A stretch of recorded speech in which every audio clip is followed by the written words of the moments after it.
Welcome back to the Reading and Writing Podcast. My guest today is Erika Robuck, national bestselling author of the new novel, Sisters of Night and Fog. Erika, welcome to the podcast. Thanks, Jeff. I'm really happy to be here. Sure. Well, if someone listening hasn't yet heard about your new novel, Sisters of Night and Fog, how would you describe the novel?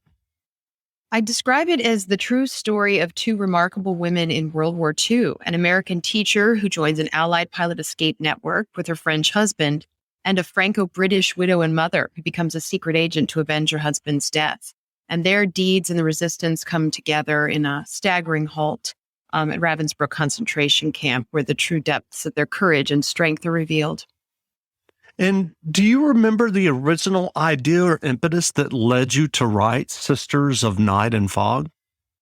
I do. I was researching Virginia Hull for my previous novel, The Invisible Woman. And Virginia Hull was in the spy organization, the Special Operations Executive.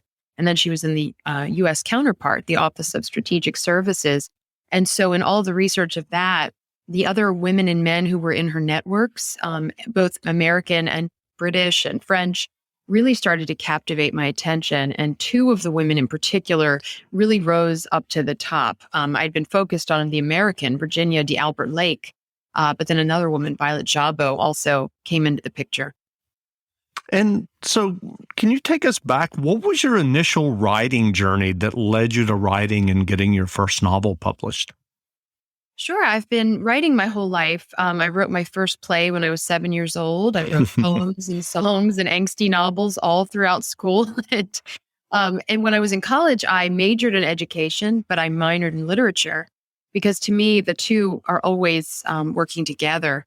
But it wasn't until I had my first son almost 20 years ago that I started writing during his nap times and bedtime when I decided to stay home with him. And it was during those times that I really started to work on the novel form and fell in love with it. I ended up self-publishing my first novel, but my subsequent novels have been with Penguin and Penguin Random House. And I'd started writing about American writers and the women who informed their work and their wives. And I was speaking to a publishing professional, and she said to me, how about finding a woman who's really remarkable on her own, not because she's Mrs. Fitzgerald or Mrs. Hawthorne? And that's around the time that Virginia Hull came on my radar. And then just from studying her, there have been so many fascinating women. And I'm curious, what was your decision what led your decision to self-publish that first novel? Well, I sent it to 100 agents and all 100 of them rejected me. Well, that's a good reason.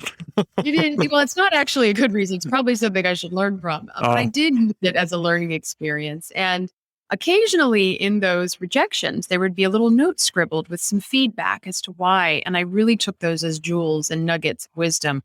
And self-publishing was starting to swirl around at that time. It was 2008, 2009. And so I thought, well, let me self-publish it, get reader reviews, meet with book clubs, start a website, really start to build a foundation in getting a writing platform, if you will, and learn from that. And it would turn out to be a really valuable experience. You know, one of the book clubs that I started with on my very first novel just came to my book signing last night for my 8th novel. And so I've had some of these people with me since the beginning, and they've enjoyed coming on the journey with me.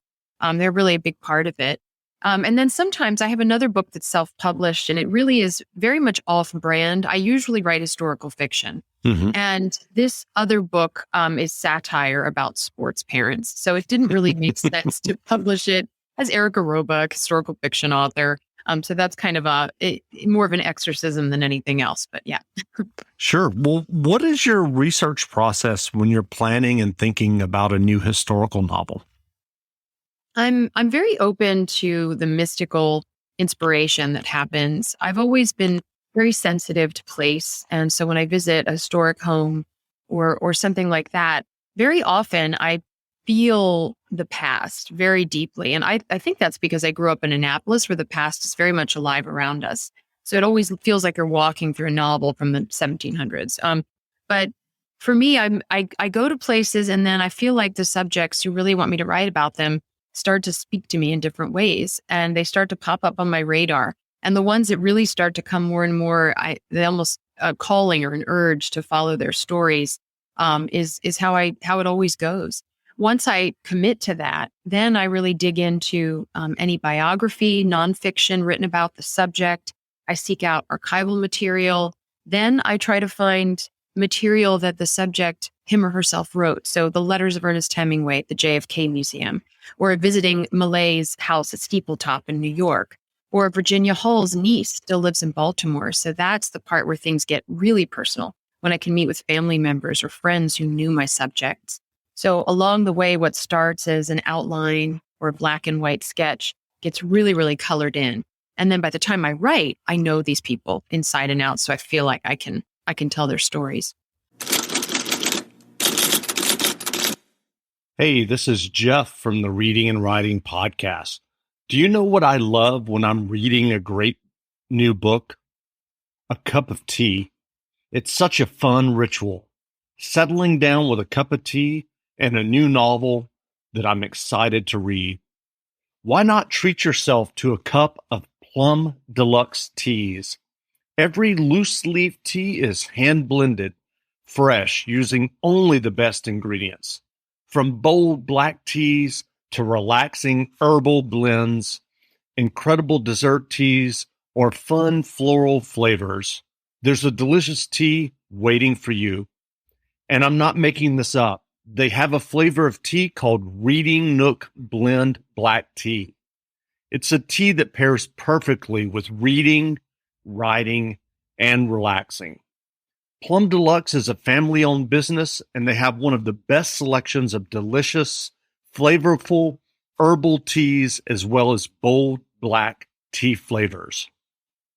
Visit plumdeluxe.com/listen and use the promo code RWP to save 12% on your first order.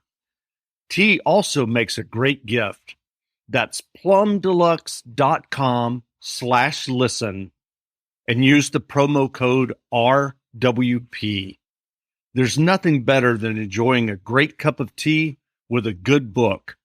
And now you can get your great tea from plumdeluxe.com. Hey, this is Jeff, host of the podcast. You know, sometimes it seems like there's just an infinite amount of information out there. And that's exactly why I love Wondrium. Wondrium is a streaming platform that offers thousands of programs and documentaries from respected experts who really know their stuff. And for the listeners of this podcast, Wondrium has a wide selection of writing resources: how to write best-selling fiction, how to publish your book, writing creative nonfiction, every day is a poem, how to create comics, and much, much more. And the best part, you can watch or listen anytime, anywhere with the Wondrium app. Download and watch or listen on the go. Explore all of your wonders with Wondrium, and your brain will love it. That's WONDRIUM.com/BOOKS. Again, sign up today at Wondrium.com/books to get unlimited access with a 14-day free trial. Give it a try. And what is that outlining process like for you? I'm assuming, since you are writing historical novels, that and often with historical figures, that you are looking at the timeline of actual historical events and then writing the novel around that. How does that work for you? Well, I'm not a biographer, but I do, I'm a novelist. So I have to look for character arc, climax, specific goals and wants. Sure. So all during the research, I'm really looking for what is the story that I want to tell within this life. And, so for Ernest Hemingway, after dozens and dozens of books and a very rich and fascinating life, I ended up being drawn to the time in Key West because I visited the house. Mm-hmm. And then there was an article that he wrote called Who Murdered the Vets, about the veterans who were killed in the Labor Day hurricane of 35. So then I found my climax, my story. So the whole novel is actually built around that hurricane. And then, with the Women and Sisters of Night and Fog, this time I had two women from two very different starting points, very different lives, but their lives intersect. So I had to find parallel journeys in both of their lives that would lead to the moment of intersection, and then ultimately the climax where they're both, tested. It's a process of discovery is one I love, but I do try to stick to the history, the facts as much as possible. If I deviate in any way, usually it would be through secondary characters, supporting characters, where I might combine men and women in a network because there were so many people. They would have dozens and dozens of contacts. And if I do that, I make a note in the author's note. Gotcha. So when you were researching your new novel, Sisters of Night and Fog, was there anything that you discovered in your research that surprised you? Yes, I was in contact with one of the children of one of the women. And so we had some excellent exchanges over the phone. He lives in Paris. But when I was digging into the networks, I started to find things that lined up about other members of his family. And so I reached out to him and I said, do you know when your aunt and uncle got your parents involved in the comet resistance line? And he said, my aunt and uncle weren't in the comet resistance line.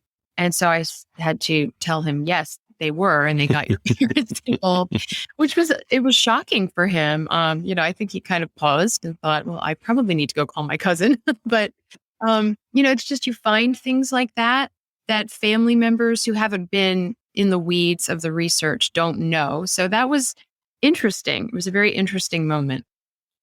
So have you started working on a new novel now? I have. Mostly the writing of this novel, all of it actually took place during the pandemic. Mm-hmm. And when I finished it, I started looking at other subjects that had captivated me. And one of those subjects was a haunted apartment complex in London.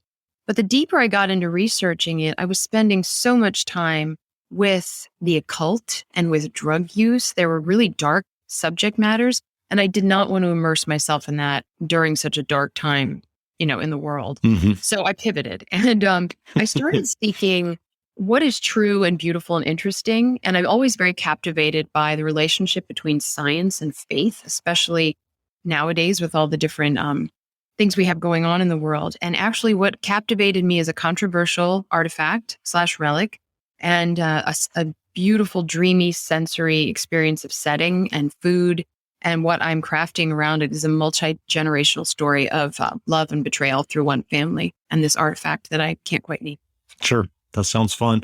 Well, what writing advice would you offer for those who are working on their own stories and novels? So first, I would say find the things that you want to go to every day in your imagination, that you want to immerse yourself in and that you're willing to allow to become a part of you, because these stories become a part of you. So you have to really be judicious in what you let in. The second thing I would say is always leave the drafting process when the going gets good, which is basically Hemingway's advice. He would write, and right when you get to a middle of the scene and the door is thrown open and there's a person with a gun, you stop writing and you walk away because it's very easy to pick up the next day instead of writing to, say, the end of a chapter and then not knowing where to go next. That's great. Well, what novels have you read recently that you enjoyed? I've been immersed in so many, mostly through the blurb process, but also just for my own personal reading. I just finished The Forest of Vanishing Stars by Kristen Harmel, which is a story about a young woman in the wilderness who helps Jewish refugees survive during the war. It's sort of the Hunger Games meets Where the Crawdads Sing. It's very rich. It was a really immersive experience with characters that are going to really stay with me for a long time. I also just finished reading Angels of the Pacific, which is by Elise Hooper, which is a whole other front of World War II that I knew nothing about. So because it was a world war, there's so many stories and so many angles. And I really enjoy reading it constantly. I read almost exclusively historical fiction, but this sort of subgenre within it is one I'm immersed in a lot. That's great. Well, where can people find you online if they'd like to learn more about you and your novels? For social media, I'm most active on my Facebook author page and on Instagram. And my website also has links to everything. And that's just my name, erikarobuck.com, ErikaRobuck. So everything moves out from there. That's great. Well, again, we've been speaking with Erika Robuck, national best-selling author of the new novel, Sisters of Night and Fog. The novel is available now, so go buy a copy. And Erika, thanks for doing this interview. Thanks, Jeff. It was great speaking with you. Great. Thanks a lot.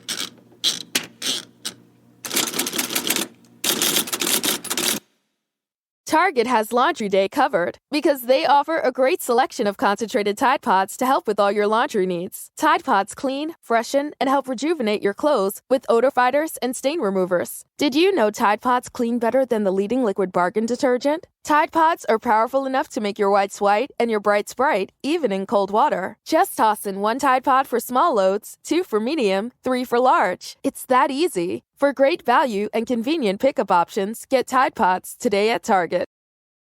It used to be hard to find the exact auto parts you needed, and that meant spending a lot of time at swap meets. It's a different game now when you can order exactly what you need from eBay Motors. They have 122 million parts, so you can always find the right fitment. Spend less time searching and more time building with the eBay Motors app, or visit ebaymotors.com. Let's ride.